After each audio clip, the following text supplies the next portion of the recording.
विधानसभा आरंभ होवार प्रथम दिन सरकारी दल पक्षरु भारतीय जनता पार्टी तरफ राज्य सरकार पक्षरु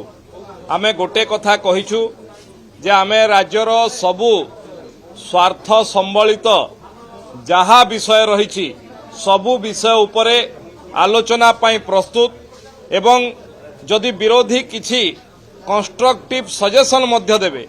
ताकू मध्य ग्रहण करी समाधान करबा पाई प्रस्तुत। आपण माने सुनिथिबे गतकाली राज्यपालकर भाषणर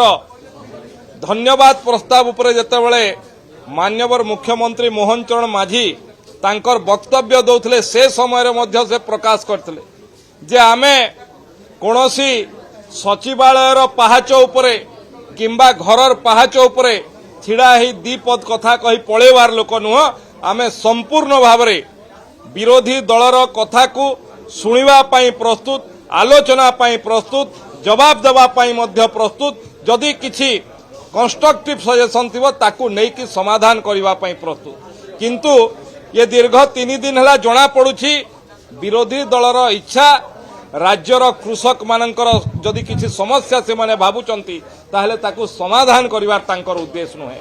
किंबा कृषक मानकर विषय को उठैबार तांकर उद्देश्य नुहे। जदि हेई थांता ताहले विधानसभार विधि व्यवस्था रे आसी आलोचना को आसी थांते एवं मु आजि मध्य आलोचना पाई कांग्रेस तरफरु ये विषय रे मुलतवी प्रस्ताव दिया जायछि ताकू माननीय बाचस्पति ग्रहण मध्य करछंती। आमे आलोचना पाई प्रस्तुत प्रश्न काल को बंद करिबा ये ओडिशार स्वार्थ को चोट मारिबा सदृश